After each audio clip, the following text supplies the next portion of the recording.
Here's how to make $43 an hour in just 3 steps. The first thing we need to know is the very minimum we need. We need job security, so we need an industry that has a core need. We need our entry to be cost-free, free college, financial aid, BOG waiver. If you don't know what that is, it's a California Board of Governors waiver that waives the $46 a unit cost. It's also, I think it's now called the college promise grant, something like that. Grants, and only if it's under 2 grand, 3 grand, you're pushing it, very tiny loans. We also need to choose correctly. It needs to fit our personality, it needs to fit our skill sets. Therefore, we're gonna take personality tests to find out what our core interests are, what our strengths and weaknesses are. We can use a website like Career Fitter, will help us identify industries that we might be successful at, that fit the way that we feel and think. For this video, however, we're going to focus on medical careers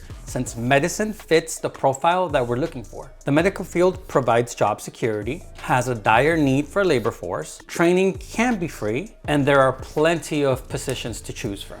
These 3 factors are the foundations for which we will be basing our decisions on. They should not be ignored. Remember, we need job security, which we can achieve by targeting industries that are in dire need of a labor force. One example is polysomnography or sleep studies. I'm a little biased. I'm currently studying sleep studies or sleep medicine. The field of sleep is in dire need of sleep technologists.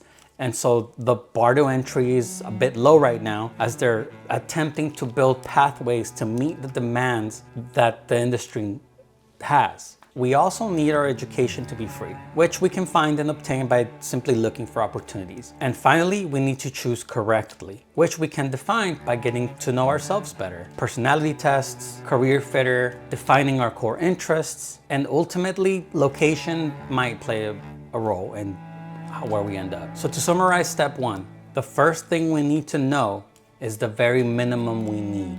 We need job security, we need our entrance to be free or education, and we need to choose correctly.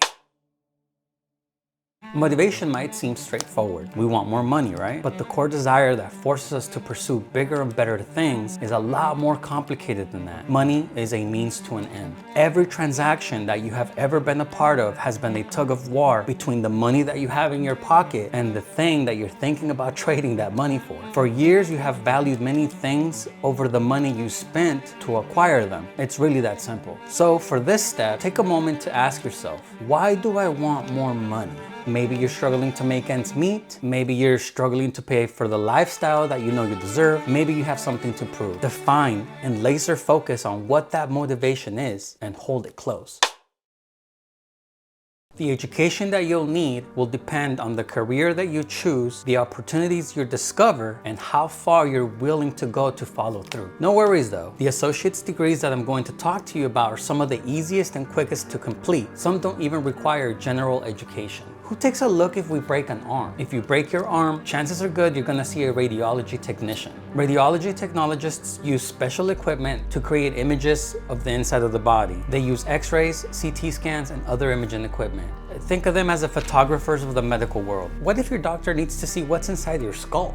Well, you might see an MRI technician. MRI technicians operate giant magnetic machines that use magnets and radio waves to create fluid and detailed pictures of the internal structures of the human body. There aren't words to describe how cool this profession is. What if you need surgery? Ever wonder who all the people in scrubs and gloves are? One of the most important people in the surgery room is the surgical technician. Surgical technicians, also known as operating technicians or scrub techs, work alongside surgeons in the operating room. They're responsible for passing the correct instruments to the surgeon, and when not in surgery, they're responsible for cleaning and sterilizing the environment. Finally, who looks over those that need care while they're hospitalized? Some are registered nurses, however, some of them are licensed vocational nurses. Licensed vocational nurses take vital signs, administer medications, dress wounds, and assist with personal hygiene tasks with patients. LVNs work in various healthcare settings, such as hospitals, nursing homes, and clinics, providing essential support to patients and their families. Now, I did want to talk talk about one more thing. It's important to note that location is your biggest weapon. If you live in underdeveloped cities, it is likely that the pay,